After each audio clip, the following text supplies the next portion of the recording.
roll call on the committee as Sue DePretis. Sorry, are we? Josh, are we okay? It should be. Yes, like. Where's our people? Oh, there they are. There There we they go. So roll call from the committee is Sue DePretis, John Kisco, and Kathy Choder. Entertain a motion to approve the agenda. So moved. Second. All those in favor? Aye.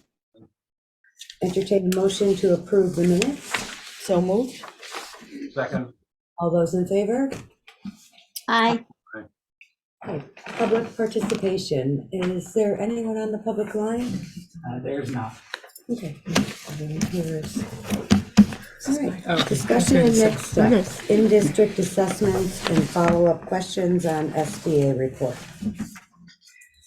So just to take a stroll down memory lane, we, back in like October, I think we started this conversation. And then we had preliminary data from the state at that point on the next gen, just the first two indicators. And then we had a meeting in November at Torrington School that was consumed by really one agenda item. So we tabled the rest of the agenda till December, but then the December meeting was canceled due to inclement weather or the prospect of inclement weather. So just reminding everyone, because honestly, this feels like yesterday's news, some of it. We have the fall in district to share with you tonight. We had hoped to be able to share the winter data, but the window is not completely closed. We still have some testing occurring in the district. So we will bring that data forward at a future meeting. You have, Josh, I had shared it with you. I emailed it to you. I don't know if you can. I have it in front of me. I don't know if Kathy does. Nope, it's that one right there. Yeah. Thanks.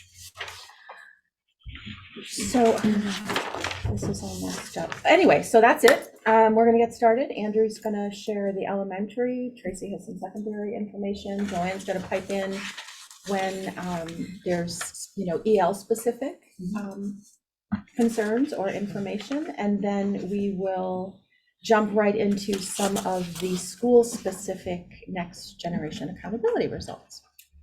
Okay. Sure. Next slide, please, Josh.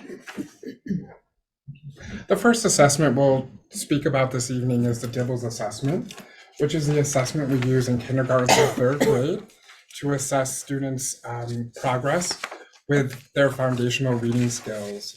I know we've been talking a lot over the past year about how we have shifted our instructional practices, particularly at K3, to more emphasize those phonics skills, phonemic awareness skills, those skills that students need to find success with early reading. So we have shared with you here how students did coming into school last school year and where they're at coming in to school this year. And we can see that we have much higher levels of proficiency of students coming in. So we can already see that what we have been implementing, what we have been doing with our instruction has benefited students. Can I just jump Sure. in? Just to draw your attention, so if you look at fall 21, the kindergartners in fall 21, and then just go down to fall 22 first grade, that's essentially right, the same group of kids. Yes. So that's what he's referring to. And the next slide illustrates that. Yeah. So if we jump to the next slide, Oh, it's we can color-coded. see, so we can see in red the kindergartners last year and approximately those same students Yeah. as first graders this year. So we can see that the cohort, many more students are meeting proficient levels. But also if we look horizontally as well, students are starting off at a much higher rate as well, which we're really excited about. We can see that students coming into kindergarten remains relatively flat. To address that, I've been working closely with our kindergarten readiness liaison, Paula Gajewski. We have just completed going around to most of the community pre-Ks. And so I'm really working to establish positive relationships with them. Our next steps are to talk about what is it that we do in kindergarten so that they can begin to align what they do in their pre-Ks to help kids be ready for when they come to us. So that's been really exciting. It's been well received. And it's just, it's great for me to be able to go out in the community and see what's happening so that we can really meet the needs of those kindergarten. exactly early on. So that's been really great. I also, yes. So the kindergarten are new coming in. Are the first grade, are those new coming into the system or existing? Existing. Okay. For the most For the part. most part. Some would it's be a new, but it's rough not all matched just new. cohort, but It's no. all- Okay. No, it's a longitudinal look at the same, Yeah. basically the same kids, but we do have a percentage Oh, of sure, kids yeah, that are, Within. right. Came in or Yes. left or whatever, Yeah. but it's not all just new kids. Yes. This is everyone. Okay, got it. I have heard multiple reports from our 2, 4, 5 schools that the teachers feel the students are coming to them much more prepared, much more ready with these early reading skills more than ever before. So that's really encouraging news. And as a result, we are going to, we have begun conducting the DIBELS assessment in some classrooms in 4th and 5th grade to see what kind of data that gives us and to determine what else we might need to do with our upper grade students to further help those who may have gaps in their early reading skills. Any questions about DIBELS? Just Yes. not now, but after the meeting, would you guys mind just sending to Marissa what the DIBELS assessment is? I don't want you to explain it all, but for those that aren't in education, don't really know what the DIBELS assessment is. I can absolutely do that, and I can give you a quick overview. So it looks at many different areas. This is actually an assessment that's mandated by the state of Connecticut. They have said to districts, you must give an annual 3 times a year a screener to students to screen for potential indications of dyslexia. So there's been legislation that has come through the state of Connecticut in the past, I want to say maybe 5 years ago or so, around dyslexia, where all students have to have a screener. DIBELS is one of those approved screeners for that. So we have to do that in kindergarten through 3rd grade, that's mandated. And it looks at areas where can students name all letters of the alphabet? Do they know the sounds of those letters? Can they segment words into smaller chunks, into individual phonemes, the individual sounds of words?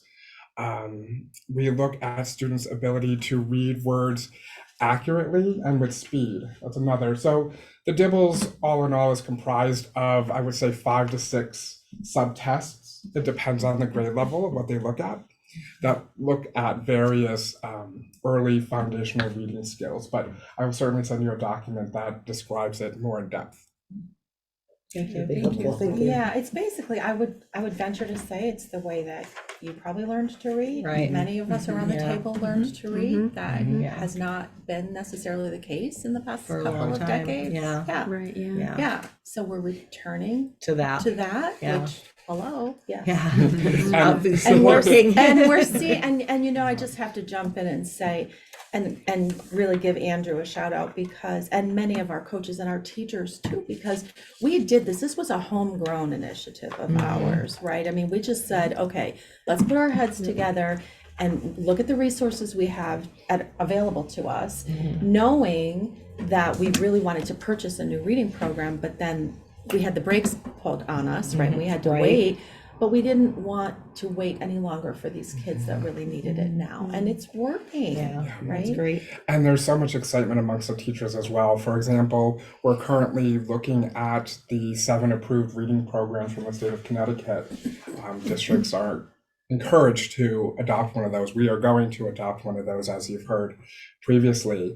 The committee is made up of 16 individuals, and my goodness, there is so much excitement around this work because they have seen the investment in changing our instruction around early reading, that they want to bring in something that they know is going to continue this growth that we're seeing for our students. So a lot of positive work. And the kids feel it, you know, just after 3 weeks, all of a sudden, the youngest in particular, see themselves as readers. They can do it. it's having a positive impact on discipline referrals. It's, it's just, it is, it's Yeah. very exciting. And we think too, later on, we'll share, we believe that this is spilling over into mathematics as well. So math in the Common Core world is heavily language-based, a lot of reading, and a lot of problem solving. Right. And half the battle for some of our students is understanding What they're reading. right? The word problem in order to be able to solve it. And we're seeing improvements in great. mathematics as well, which we'll share in a little bit.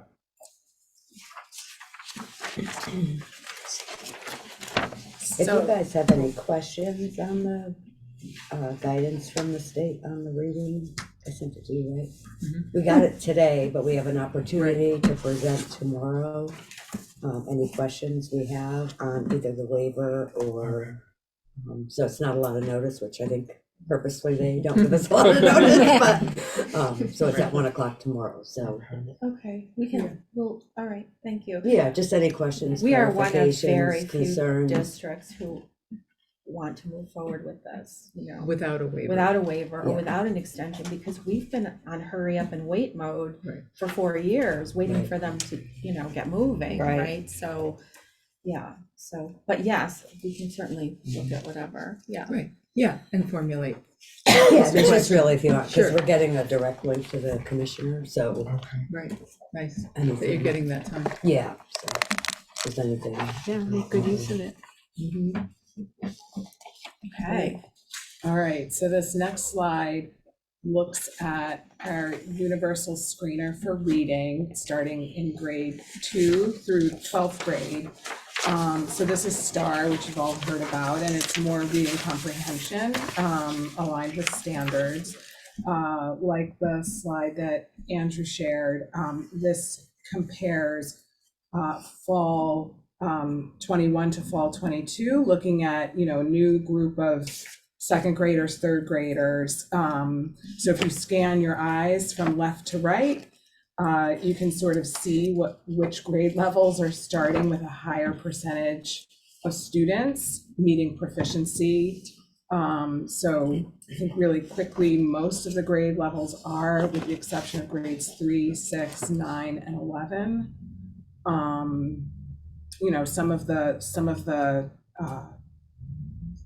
Some of the differences are bigger than others. So I'm not sure what conclusions we draw, but that's where we are when we compare, this year's third graders with last year's third graders. Different kids. It's different kids, right? So do we have any idea why we'd have a 10% decline between 11th grade and 12th grade, the same kids?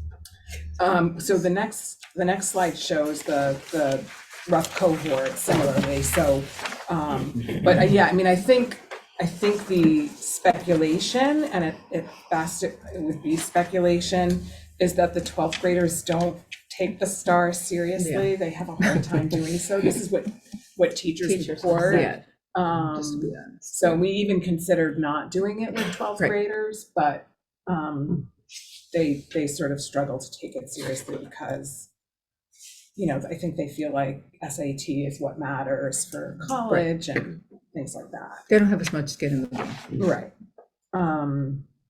So when you look at the rough cohort, the same group of kids, last year being in second grade, this year being third grade, and that's sort of highlighted with the color so you can sort of visually scan diagonally from left to right going down for most of the grade levels here. Most of the rough cohorts are starting with a higher percentage of students meeting proficiency, the exception being from 5th to 6th grade and the 11th to 12th grade, which you already pointed out. Historically, and I'm not making excuses, just pointing this out as an observation year after year, 5th to 6th grade, we see our children drop across the board. It's just, and there's so many variables. It's a very different way of doing school. Right. Mm-hmm. Do you think it's the age going into that type of environment from the elementary level to the middle and switching classes and I think that's a part of it, to get used to having 7 teachers instead instead of of one, one. right? Yes. And at their age, you know, is that too much for them to take on and process? I think we would probably see the same thing if it was 6th grade into 7th Seventh? grade. Yeah, I don't know that we would see, I think The there would be difference. that decline as well. I think Okay. any sort of transitional year is very challenging for wasn't many students. wasn't there a time, and maybe it was another district I was thinking of, but where we were doing something in 5th grade to get the kids more acclimated with multiple teachers? Have we done that We before? did, we Yeah. We did, we had Was them there a do difference 2. in nothing? Even 3, you know, if you, I don't know how you would do that. I don't know, just, Their bodies are thought. going through so much too at that age, Right. you know?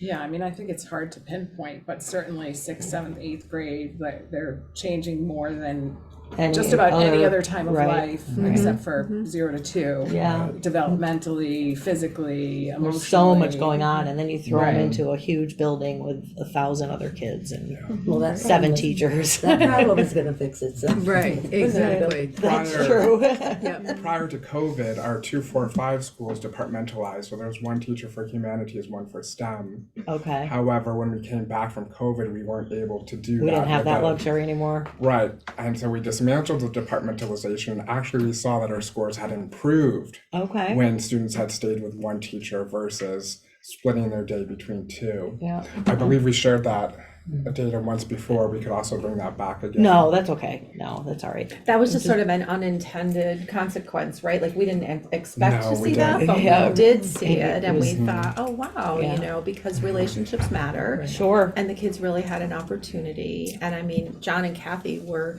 at the curriculum council meeting where the phys ed teachers actually made mention of the fact that they see every kid in the building. Right. And they don't have, so they see those children so many fewer times. They don't have the luxury of really developing those Right, relationships. relationships, So right. yeah, it does matter, yeah. So one thing that I will just say is that the house structure at the middle school, you know, that sort of approach to middle school is meant to be sort of supportive of kids as they make the transition. That's good. Yeah. Yes. All right, so the next slide, John and Kathy, if you have questions, just raise your hands. It's hard to see because they're tucked away. so one way to assess where we are and how we're doing is by looking at the percentage of students reaching proficiency. But another way to assess that, where we are and how we're doing and how our students are doing, is by looking at growth. So this slide is once again from STAR, and it looks at what we call SGP, student growth percentile. And you can see here that students are broken into 3 categories: high growth, typical growth, and low growth. And so we have district-wide 71.1% of our students making either high or typical growth.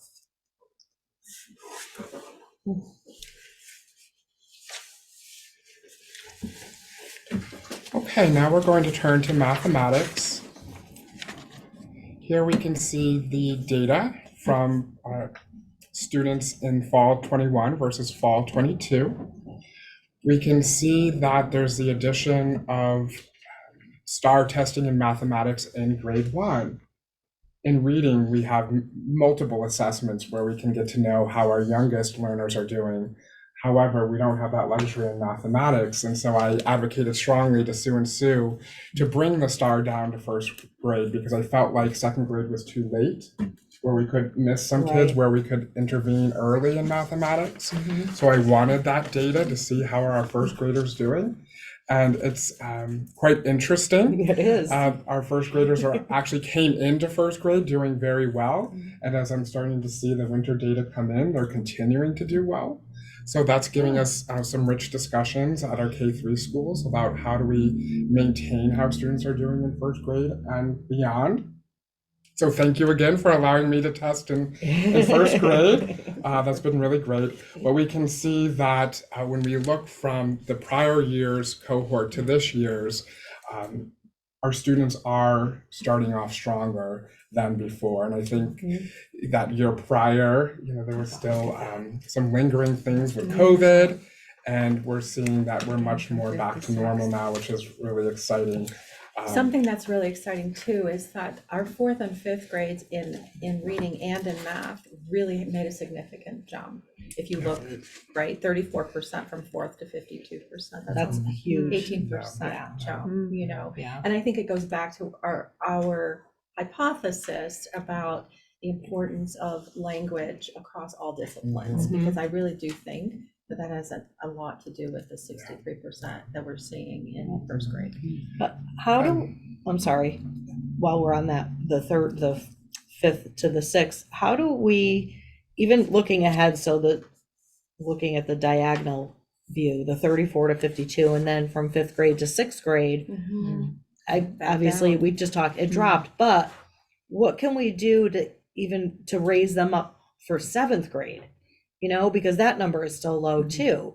So the gap that's there seems a little bit bigger because it's extending. Right, so go ahead. Well, I have two things to say.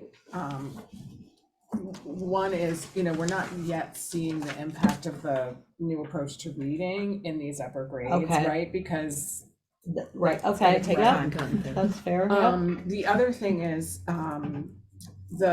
the middle school math department had been having difficulty progressing through the curriculum, and so the kids weren't getting all of the content. So this year, the departments at the middle school each have a department focus that they're working on, and the math department is working on pacing. And so at every department meeting, they look at the intended outcomes of the unit, and they sort of make decisions. They talk about how they might compress lessons, where there's repetition, where concepts are revisited, so that they can make decisions about pacing and progress through the curriculum so that kids are getting the content. I mean, it remains to be seen how this helps, but it just seems like a really crucial thing to happen, because otherwise they're getting do something. Right. They're Yeah. not getting through the content that they need to be ready for the next grade level. Right.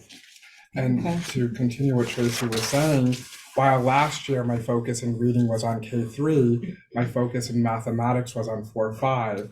So we did our curriculum revision work in 4-5 mathematics last year, where we took a deep dive into the scope and sequence, and we thought a lot about what are those essential concepts and skills that students need to master in 4th and 5th grade. We had to realign the scope and sequence so that we were getting through those priority standards and skills earlier and to greater depth. And I think a lot of that work has transferred over into how our students are performing. And so now that I have 4 and 5 done, my next goal is to get 2 and 3 done. So kind of working backwards, thinking about where do we want our 5th grader to be, and we hope to make that work continue with 6th, 7th, 8th grade to make sure what we're doing aligns. But having started with sort of that endpoint for elementary, now working backwards. Okay. So it'll probably be this time next year before we would see any results from that at the secondary, at the middle level. Right, okay. Yeah, curriculum work takes a which long is fine. time. Yeah, it does, but you could see the results, We can. right here, so. Right, and this is something exciting that to see. really everyone's, statewide, nationwide, the focus has been literacy. Now people are starting to look at math, right? I mean, and we're starting to all over the place look for professional growth opportunities for teachers in mathematics. There's something that's going on in early April that we're really excited about. And the folks who are hosting this presenter put it out to some of their VIP districts, and we're one of them, and said, hurry up, you better jump on this. This is going to be like akin to trying to get Taylor Swift tickets. Oh, you're kidding. And truly, Wow. that's not an exaggeration. So, Wow. Yeah. I can relate to that. Yeah, I have to do people were that for getting my up nephew. at 2:01 a.m. to Nightmare. register. Yeah. Next slide, please. And similar to what Tracy presented in terms of growth, we can see that approximately 69% of our students made typical to high growth from fall 21 to fall 22. So this is really exciting because we know that when we have more students with higher levels of growth, we're going to move those proficiency bands even higher too. We want our kids to have that high growth because that means they're getting closer to closing the gap, closer to meeting levels of proficiency. And this we'll see when we talk about the next generation accountability results, that our growth is something to be celebrated. And I think we mentioned that back in October as well. Yeah. Yeah, we're super excited. Are there any questions about the STAR or the DIBELS before we move on? I did have one. I think maybe Tracy, you had mentioned the possibility of 12th graders not doing it. Is that something that, like, what would go into making that decision? Because it seems to me like if they're not invested, it is not. At that point, just I'm gonna not sure skew the what you're going to numbers. do with that data. I wonder if that's something that you guys had considered, seriously considered.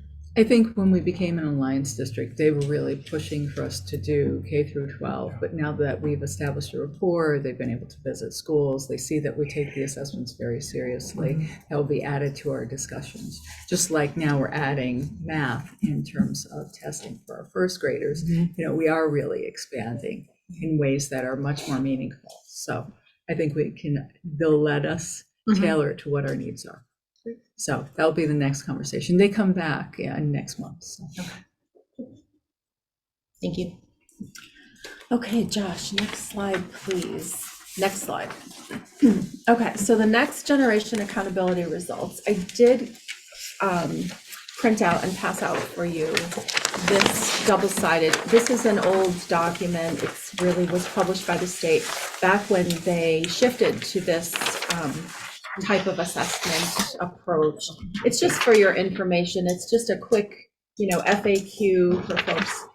I think you've received it before, but it's, because we're talking about it, we thought it would be nice for you to have again. So essentially, and the next slide, Josh, if you could this is in here just for your information because, and I really do encourage you to visit EdSite. It's a public, open, if you've not been, it's really kind of fun to noodle around on. If you like this kind of thing.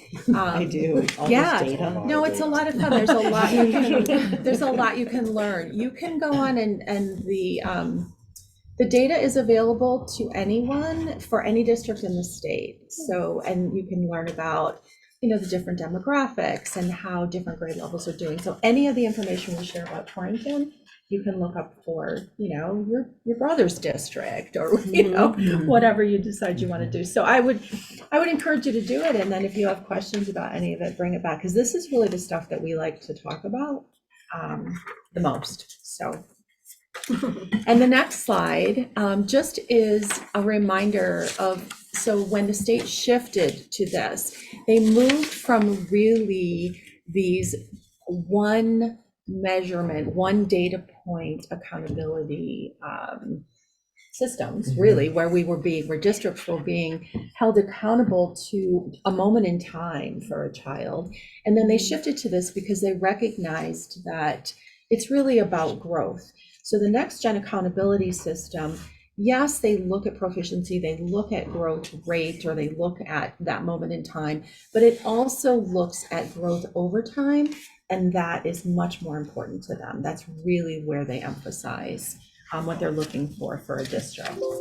The other really interesting thing about this next gen system for us is that it forces districts to really recognize that everybody owns this. So if I'm an ELA teacher, I'm responsible for all 12 of these indicators for my kids, right? I'm not just responsible for their performance in English and language arts, but I'm responsible also for their post-secondary readiness and trying to get them to graduate in 4 years, and their physical fitness and their arts access and all of those things. So it really is an all hands on deck kind of approach. The other thing that's important to know, because I don't know that everybody really is aware of this, is that the accountability index, which is kind of the total score, that a district or a school receives at the end is really a cumulative measure of all of these. So physical fitness, for example, number 11, that's probably the most glaring one. That has an incredible impact on your overall score. So you could have a cohort of kids that are doing really well in ELA or math, but they're bombing in physical fitness. That's going to pull your score down, your overall score. Yes. Essentially, this is our report card. Exactly, and it's really Yeah. fascinating, and if you're interested, really, like if you really like this stuff, Sue, you can go on, and there are reports like this that you can go on and In actually that dig. site? Yes, Okay. and that actually dig into each one of the 12 indicators and explain like Each the The One. methodology, Yes. how Okay. they get the score. Okay. And can I just add one thing, Yeah. which is, in addition to performance and growth, some of these indicators are also about access. Mhm. So like the arts one is about access to arts. Indicator 5, preparation, that's 12. But Well, you do indicator very well. 5, preparation for college and career readiness. That's access to college and career readiness courses. Okay. So there are some measures here that are also what we provide access to. right access to rigorous courses like AP courses and that. And these kind are, of thing. and it's the students well. answering these Yes. questions. Where do these results come from? Who's providing this data? We provide it to the state. You provide it to the state, and Yes. this is, oh, okay. Correct. Oh, okay. Because they know what courses we are providing to our students. Gotcha. We have to put it in a Coded. TCS Alright. system. So it's just Oh. a system that where we record it year after year. It's part of our master schedule. Okay. Yeah, how many of our students are accessing AP courses? How many are actually taking the exams? That And the sort of art thing. classes and the prep for CCR Yes. and all that. Okay. Yes. So it's really, Andrew's right, it's our report card. It's the way that the state can make sure that we're offering a true comprehensive, rigorous experience. Okay. Yes. And then, so then the last column is the points that we earned. Okay, so if you go to the Second next. to the last column. Right, go to the next slide, Josh, thank you. So this one, it's really hard to see, I'm sorry, it's so small. So this is the Torrington district overall. I believe we had shared some of this with you a few months back. We looked at ELA and math, right, and science. Yes, we looked at indicators 1, which is all about performance. That's Right. the number of students who are meeting a level 3 or 4, which are considered goal. And then indicator number 2, which is all about growth. Did students meet their growth target? So at that point in October, we have the data in those 2 areas. Right, and I just, as a reminder, because this is something that we're so excited about, is that our high needs students are performed higher than high needs students statewide, the average of the statewide high needs students in ELA, math, and science. That's great. It is. Yeah. Yeah, and another glaring highlight, I guess, would be, again, I hate to keep drawing attention to physical fitness, but really when you look at it, I look at the percentage of points earned. So yes, so the column all the way to the right would be this percentage of points earned state, right? So theirs is low also, it's 61, I think, is that what it says? Yeah. But ours is only 11.8. 11.8, and that's the conversation that we started in November with our curriculum council and our phys ed department. And I believe physical fitness is assessed in 4th, 6th, Sixth, 8th, eighth, and once in high school. I believe. 4th, 6th, and 8th. Nothing in high school? Yeah, Okay, my 4th, 6th, and apologies. 8th. So I'm what trying goes to, into that my score? vision isn't trying to, Like, It's two things. It's participation rate in the assessment, but then it's also how the kids do in the assessment. And there's a complicated formula that's explained in there, but it does take into account both of those things. There's 4, like, skills. Skills, exactly, thank you, that the kids are assessed on at each of those levels. Is it like the pull-up, run a mile, like that type of That stuff? type of- Yes. You're in Exactly. school. Run Yes. from one end to the Yes. other, yeah, Yes. I remember doing Yes. that. Yeah. Sit and read, you Yes. know, it's that Mhm. kind of thing, yes. But what's interesting, and we had this conversation today, because this stuff is, and maybe it's just me, it reminds me of when I was in math class in high school. You know, I'd understand it when I was sitting there, but then I'd go home and I'd be like, wait, what? And that's kind of how I feel about this sometimes. But the physical fitness indicator, Tracy's right, the participation rate is huge. So, you know, we have teachers that are running around chasing kids to get them to take this fitness assessment. You know, if they weren't Right. there the day it was given, and, you know, and our teachers only see their kids so few times, it's a challenge. So that becomes part of it.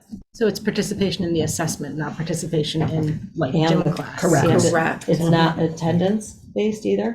No, it's Just that- participation okay. in the assessment Okay. and then how they do on the assessment. Yes. Because you could imagine there are going to be kids who would like to avoid that assessment, Mm-hmm. right? Yeah. Yeah, I may have been one of those kids. Oh, I totally was one of those I kids. totally was. So, Absolutely. so yeah, and then Joanne, you. So, yeah, I just wanted to pipe in that, and I think we shared this in October as well, that indicator 2E and 2F is specifically our English learners, their progress toward English proficiency, Higher than the based state. on yeah. the last links, which is the annual test that has to be given. And we did it slightly better, as a district, we did slightly better than the state in that.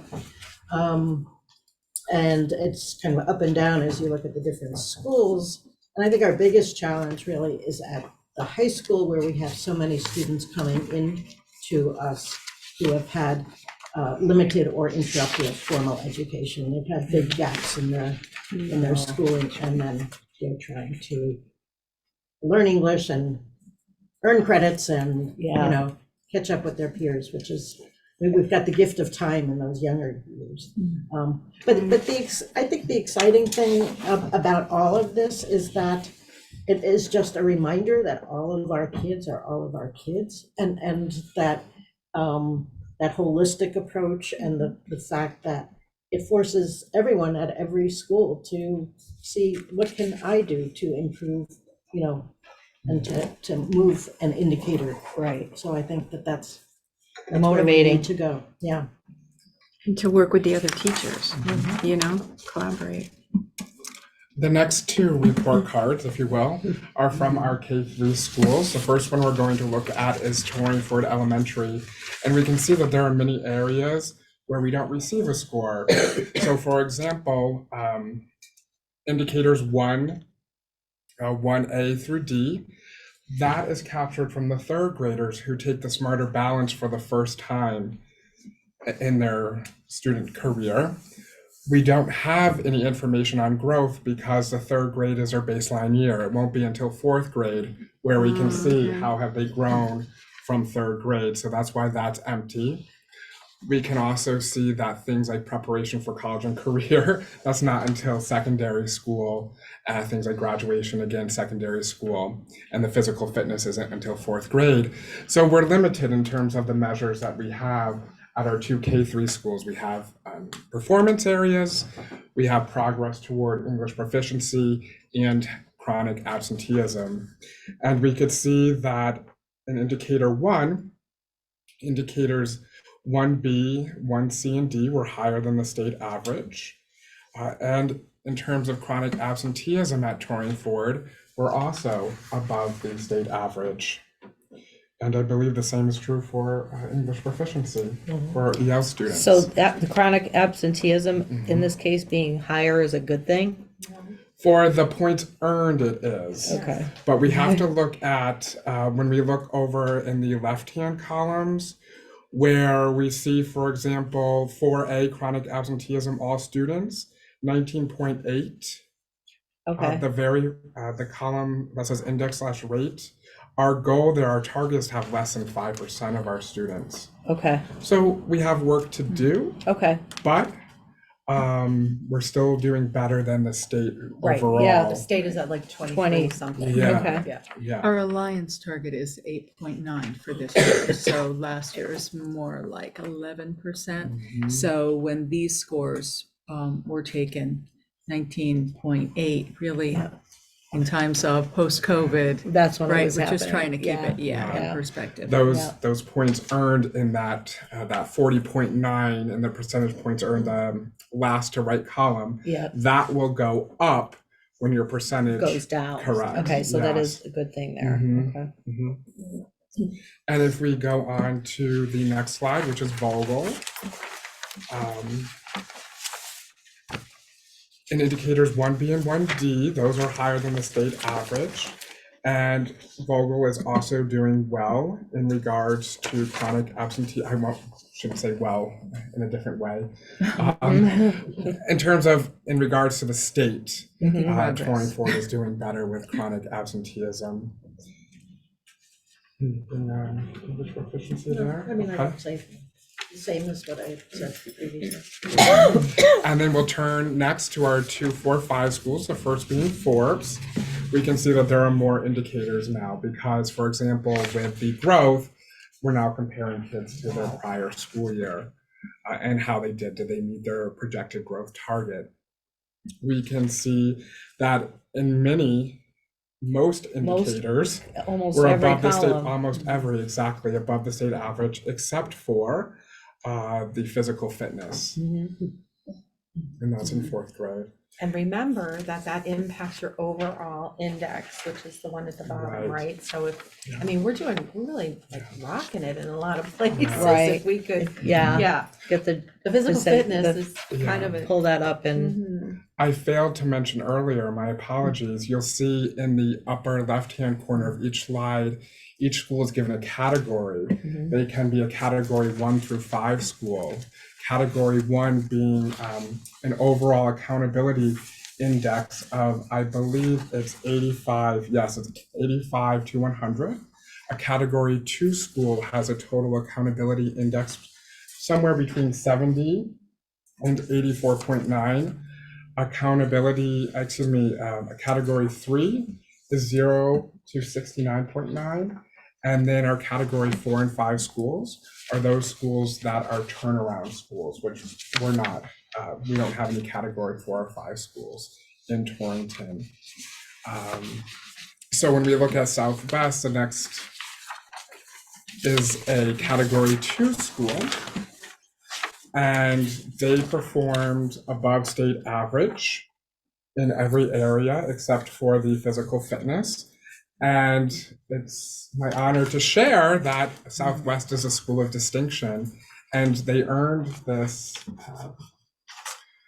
honor, this prestige, by showing high growth for all students in English language arts and high growth for high need students in English language arts. So we are on the list of schools of distinction across the state of Connecticut, which is very exciting for very Southwest. exciting. Very exciting. I turn it over to Tracy for the middle school. All right. So just a clarification on the high needs, in case people forgot, because I know it's been a little while, that means special ed, EL, and/or poverty in terms of just the income, household income. And the household income, I know that was a question that you had Yes. asked previously. Yeah. That's determined by the state. We get the number, so. We do? Yep, Okay. we don't generate it ourselves Yeah. anymore. So when I asked Kristen from Food Service, she said the state gives us the number and then we work with that percentage. Oh, okay. So, and we go from there. Can I ask just a question, and it's great about Southwest, I'm super happy for them. I'm just wondering, because we house district programs at certain schools and not other schools, if we're, did I say this right? Inadvertently giving those schools a disadvantage because their numbers are much higher because we're housing district programs there. And I'm not saying at all that Southwest didn't do an amazing job. It just is interesting concept because not all the schools run district programs. Or they run different district programs. Right. Right. So, I mean, I don't know if that's relevant or not relevant. of what the impact on It's individual a really good schools question, scores are. because the complicating factor here is that many children who are enrolled in special programs take an alternate assessment. So honestly, I don't know the answer to your question, but we could certainly dive Yeah, I would into just it be and curious, find not for out. tonight, I would just be Yeah. curious Yeah. to know how that impacts. Yeah, If we're looking, comparing schools. sure, I want to make sure we're accurately comparing schools. Right. yeah, yeah, Yeah, it's worth investigating further. yeah. And the phys ed, we probably obviously have to look at Right. phys ed, because to have Yeah. academic growth and be getting killed in phys ed seems. Right. Right. Right. And some of that is just the access in terms of the amount of time, the amount of minutes. Because prior to this, we had PE twice a week for our K-5 schools. Well, and I'll just say So we'll address that. the percent of points earned for the physical fitness test for the high school and the middle school is lower than elementary. Yeah. But anyway, so in terms of the middle school, I'll just call your attention to performance indicator 1, 1B, 1F, and 1E. All of those indicators are the performance of our high need students for the 3 content areas, ELA, math, and science. And our high need students have outperformed the state for each of those. And then the only other thing I was going to call your attention to here is that our total accountability index, the 53.9, is largely attributable to that indicator 11, the PE. What would it be if we took that number out? Did Well, anybody I- look at that? I'm just curious, I'm just curious. I don't know how you do that, because like, I'm not into the psychometric, it's like really complicated. It's really Yeah, complicated. I'm sure the But the algorithms reason are why- crazy, The reason yeah. why I think we can reasonably speculate that it's having an impact is just when you look at the differences with all of the other indicators with the state, that's where the biggest difference is. Right. So we have to assume that it's playing a significant role on that final score. Chronic absenteeism too, Yes. it's at Right. 28%. Yeah. Yes. Yeah. And then with the high school, we don't see the growth indicators there because it's based on ESPA. So students in high school take SAT and PSAT, so we don't have those indicators for high school. Indicators 1A through 1F. The gap between all of our students and our high need students is smaller than the gap between those groups at the state level. I think it's important to keep in mind that when we look at the state numbers, we're talking about K-12, so that's elementary as well. So, there are differences between secondary and elementary in terms of trends, so I think that's important to keep in mind. I was going to call your attention to indicator 5, which is an access metric, and that's the percentage of students taking college and career readiness courses.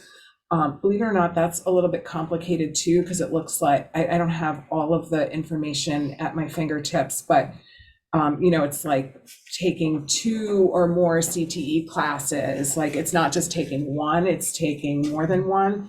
And CTE is included in that, which I think is, well, I don't know, I guess we can all interpret it how we want, but I think it's kind of cool that it looks at college and career readiness in a broad way. So again, PE, and then unlike PE, we've got the maximum number of points you can earn for access to the arts. And arts access, that's something that the state collects data for only at the high school level. So not middle school or elementary. I just want to go back up to the top to 1A and the points earned at 68%. Like, this is all throughout the district, all of the reports have been, the numbers have been a lot closer. And when we get to the high school level, there's a huge difference in these numbers and the points earned. Yeah. So do we know what the basis is for that, or is it, I mean, we go back to the 12, we have to go back and look at the 12 items, right? The 12 indicators? I'd imagine that a big piece of it is probably the high influx of kids that we got into the high school that would impact, because they weren't here before. If you look at the last 2 years, how many kids Have came come in? into the high school, so they weren't our students, they weren't educated in Torrington. I don't know, I mean, I'm sure that's not all of it, but I would think, No, but that is, because it was that in is the a hundreds, factor. it was a lot of kids. Yeah, something that East Hartford would do, I worked in East Hartford and there was a really large transient population, is sometimes pull data for the kids who began their career Yes. in Yes, Oh. love that. district, yeah. Yeah. Do we have We've the actually- ability to do We've that? talked about doing Yeah, just that, something like actually, that. I would yes. just be curious at the high school level, only because the numbers are there's such a drastic difference as opposed to the rest of the district. And it would be interesting too to see if that's the case, you know, that they aren't our kids from the beginning. One of the things that we can share just really quickly is that, and again, this was kind of a casualty of the pandemic. And Brian kind of brought it to our attention not too long ago. During COVID, we'll just use the middle school, for example, the kids were not allowed to share materials, if you recall. So science was really taught through the computer screen. Yeah. There was no Right. lab work being done. That's The true. kids were not really conducting experiments. They weren't learning how to use a graduated cylinder or a Mhm. balance scale or any of those things. So fast forward, so that's 2 years, right? Right. Fast forward, they land in 9th grade at the high school, and the teachers are like, wait a minute. What do you mean you don't We- know what this is? Exactly. Yeah. We can't get to our content because the students don't have the skills that they should have acquired, right? Yeah. So that's just Yeah. one little example Right. of Which is a huge, Mhm. a little example, that's a huge impact. Yeah. Right. Wow. I will, as a sort of final anecdote, Tracy and I were looking at other districts, and we saw an upward trend here at Torrington, where we saw many other districts that was similar to ours having a downward trend. So in that regard, we're very pleased with what's Or those happening. other alliance districts that you were looking at, yeah. It's similar That's to, good. yeah, so I mean. we're the other catching thing- up the other quickly thing Yeah. is- post-COVID. I mean, at the high school is SAT, it's not ASPA, so I don't Right. know if that's a Has factor something to as do- well. And I, don't get me wrong, I hate to point out that this one highlight bad part, because Mhm. everything, like I said, and I hope I stressed that enough, throughout the district looks great. Oh, yeah. The no, numbers we- are jumping. We and- look at it very Yeah. objectively Yeah. and, There's room Yeah, for growth. but it's just Yes. alarming, Yes, yeah, there to is. see the differences, yeah. Yeah. So the ELN math scores, the performance index is based on the SAT and PSAT. So I'm gonna be honest, I'm not sure if it's PSAT, I don't think so, I think it's just Just Yeah, SAT. SAT. So, Yeah. So that's not all grades then. no, Just grade 11. that's just Yeah. grade 11. Right, so the high school is only being assessed at grade 11. Right, So that's not your influx of kids. That's, the SAT is really hard, well, you it know? could be both, I mean, But what percentage of I mean, just, since it's just targeted to that one grade, that's why I was thinking the likelihood of that being a major impact when we were just looking at one grade specifically is probably less. I mean, if you're being assessed based on a completely different type of test. So maybe we do more SAT prep. I mean, I don't know, right? Maybe, I mean, maybe you guys Isn't are that an thinking along optional that. test? not anymore. Oh, used for to 11th be. grade? There's a Okay. But designated kids day. who aren't Oh, okay. college bound don't take the time to, Correct. it's not important to them. And a lot of colleges don't even need to require it anymore. Mhm. So I don't think that the incentive structure exists for them to really put forth a full effort on it. And if we're not being, if that's like that one moment in time, that's a snapshot that you're getting assessed on, that's tough. It is. It's certainly not a perfect system, is it? No. What the state has designed, yeah. Yes, but you're right. Many kids don't think it's relevant at all, and they just don't want to invest the energy, so they don't. Yeah. Yeah. Or don't take it.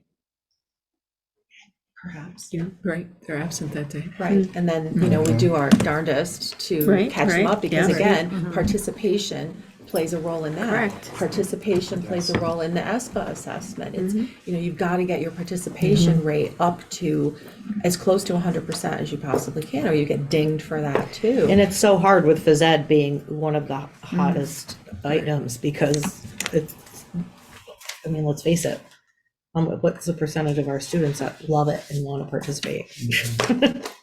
Or taking it Unfortunately. at any given Yeah, time. right, Right, because if I've already taken it, then I'm not taking it again. Right. necessarily. Yeah, right. it's tough. So can the board, though, require that they take the physical assessment unless they have a handicap or some other disability that would prohibit them from taking it? And could the board have a policy that Can it's they- required that you take the physical assessment at these grade levels? Well, I think prior, like, and I hate to blame everything on COVID, but we were a well-oiled machine. I mean, we had it down, you know, and the phys ed teachers had a system for collecting the data. They handed it into the principal. The principal knew how to transfer it onto the state report. The state has now changed their data gathering system too, which is it's a learning curve for people. I don't know that we need a policy around that. I think we are getting back into a groove, and the kids know. I think our bigger problem, and the reason that kids want to avoid it, is because they know that they can't pass it, because they don't have the stamina to really perform in some of these areas. So I think that's really the conversation that we need to start to have. Do they have to pass the assessment to pass PE? No. Okay, all right. It looks like. So they- there's they part of don't the even have to problem. take it. Right. Well, they don't even Because have they to need take that it. quarter Yeah, right. to graduate. Mhm. It's only a quarter, I think, to graduate, right? Maybe half a credit. I think a it's quarter- a half a credit. Half. Yeah. So they don't have to do the assessment to get that. I think it's a full, something a full. Yeah, I thought it I was think only it's, half. only a half. There's health requirements. Right, and then you have PE. PE, But I- There's right. health 1 and 2, and then there's PE 1 and 2, I think. Don't they do half and half, Brian? So they do a full year of PE, a full credit of PE, Okay. and 2 health courses, a health 1 and a health 2. Okay. That So was 2 one of the semesters. changes in the new graduation requirements, was the addition of the additional PE, health credit. or the health credit Yeah. and the It full, used to just be 1 health credit. okay. So you used to do, most schools would do, where you did the health course within the time you were in PE. Right, But now with the 2 credit PE, 2 credit health requirement, you can't do that Separate. anymore. Oh, I see. Okay. Huh. All right. Any other questions on this information? No, great information. Yeah, thank you guys very much. Great job. Yeah, these are great meetings, Okay. my favorites. One comment on the board goals. No one has submitted board goals, so if we don't get board goals by next month, then board leadership is just going to make the board goals. Well, So if you have any from, what about our board goals from last year? right, so just if We anyone didn't- has suggestions, submit if you want to keep the board goals, if you want new board goals. All right, So by next month, because we have to set them next month, so if we don't get anything, okay, we're setting. okay. Social promotion, I'm not sure how long the presentation is, we're already at. We don't have a policy time. presentation. I talked to John and he said it Okay. was just a discussion item, so. So maybe, and just, okay, with the committee, if you guys could bring next month what we're doing now and how we determine if kids get promoted or don't get promoted, is that a good place to start this discussion, the committee Yeah. members? I think so. That was the intention of the agenda item, John? Right. No, this was supposed to be a 2-meeting item anyway, and tonight would have been just the introduction. And the test report was very good, but very long. So I agree with just moving it along and getting it off the agenda. As far as the board goals go, they're from 2 years ago at least, not just Mhm. last year. They were Last year, right. renewed last year, but we'll take care of it next month too. Thank you. I think it'd be helpful if the board could just get an idea of how it works now for the different groups, obviously kids Mhm. are different and grades. K through 12, like how, I mean, obviously the high schools need because they have to earn credit or they don't move, but K through 8, I think is really the focus of what makes that determination. New course proposals. I Right, don't so- mean to rush this, but Right, we have two. We have one that was submitted by Angela Narish, who's the science department head. And Brian can speak to both of these. Actually, the other one was submitted by Amy Ferrari, right, and business. So there's entrepreneurship. Yep. And then the biology, which is a kind of a part 2, if I understand. Yeah, the one course, Principles of Biology 2, is the second part to the UConn biology course that we're currently offering. So this is really just a counterpart to that course. And it's a pretty straightforward proposal. It's really designed to give our upper level science students an opportunity to continue to pursue those high level courses and earn college credit while they're at Torrington High School, which obviously is a huge money saver for families when their kids are going off to school, as well as being, a really great thing to have on your application when you're going through that process. The other course that was proposed is the entrepreneurship course. Amy worked on this. Andrew Marchand also helped her out a little bit with it. I used to teach an entrepreneurship course when I was in Weston, so I'll help her out a little bit in terms of the text and course materials as we get going. It's a really interesting proposal. There's a lot of statistics out there that the vast majority of our students will need to create their own jobs, essentially. Which is what entrepreneurship has become. It's no longer just starting your own business. It can be within an existing business. It can be in nonprofits.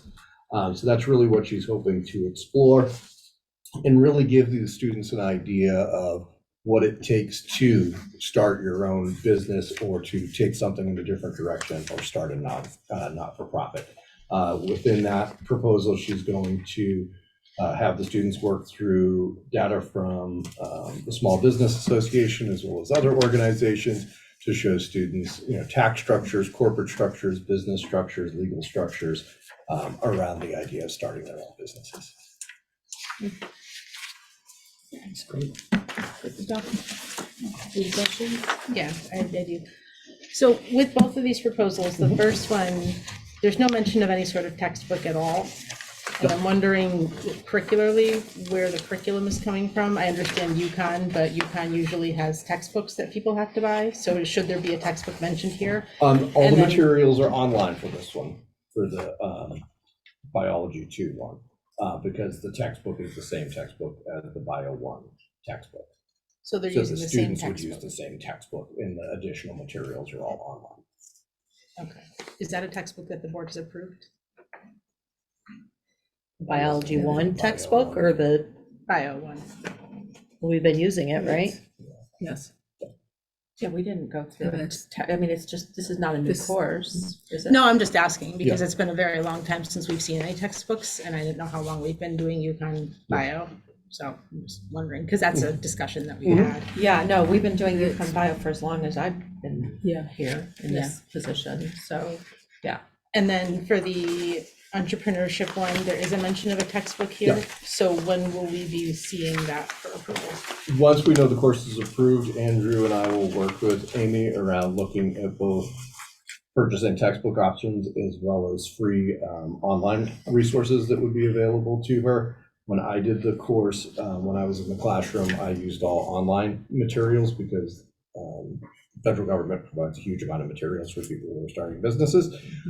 But we can also look at some textbooks, which might be, a more online textbook, but it would still be a textbook. Yes, and we would go through the textbook adoption process, like we did similar to what we did with the Spanish. program. Yeah. Thank you. Any other questions? Do you have a question? No, I Oh, was sorry. fixing my, Yeah, Thank you. warm. Ask that we move system-wide focus areas to next month, if you don't mind. I just don't want to burn everyone out. This meeting back, we still have policy, which has a lot of That's fine. papers. Delegated SIP board goals, same, we'll provide an update next month in conjunction with the board goals future. the website, OT, I social passed, media I passed it out. You updates. can just take it with you. It's fine. Yep. I saw this, it was great. Tag update, we can also move Alliance update. Sue, did you have anything that you needed or? We can wait. Push that also? Yep, absolutely.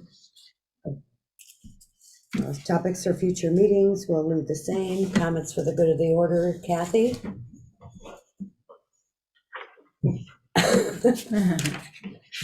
Great meeting. Love the data. It was wonderful. Good to see it on. I thank you guys for putting together such a comprehensive report and explaining it so nicely. Thank you. John?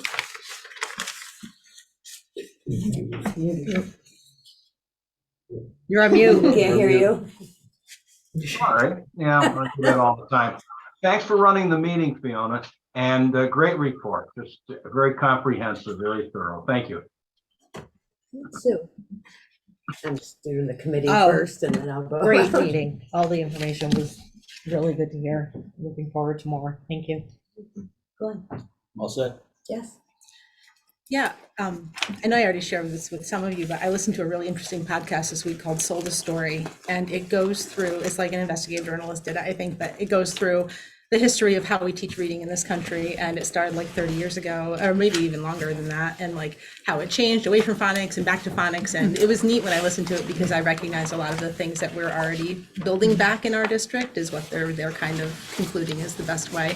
But I just wanted to share it because for those of us that didn't graduate with an education degree, it's a very helpful way to understand kind of the history of that whole topic and how we got to where we are. So just really quickly, you've heard us talk about Literacy How, and Margie Gillis, who partnered with her agency, she actually led a panel discussion with the investigative reporter. Really? Right, Emily? Yeah, it was Right. amazing. Oh, yeah. Over at Southern. That's so cool. In early December, and Mississippi actually kind of was the first state, I think, Yes. to really break from whole language and say, okay, enough, this isn't working, we're going back to basics. But I think what was fascinating, because we've all listened to that podcast too, and That's awesome. and I think what's fascinating about that is that she's not an educator, she's an investigative reporter, so it lends more objectivity to the whole, I guess, Concept. right? Right. Yeah, Yeah. yeah, yeah, That's cool. yes. Oh, great meeting. Lots of info. Kim? Great meeting, wonderful presentation from the Office of Teaching and Learning. The zigzag across. Do you have anything? What you? Thank you. Thank you so much, OTL. Awesome job. Thank you to everybody, thank you very much. Thank you. Anytime you want to come to my office, go to Ed's site, I'll make you coffee. Come on down. Yes. I can get regular though if you need it. I'll be there. Have a Great party, meeting. It's always coffee good to party. share the good stuff that's happening. I'm all set. Thank you for the opportunity. No, thank you guys. It's a lot of great information and we are making progress, which is great. So thank you, everybody. Motion to adjourn. So move. Second. All those in favor? Aye. Bye. We are adjourned.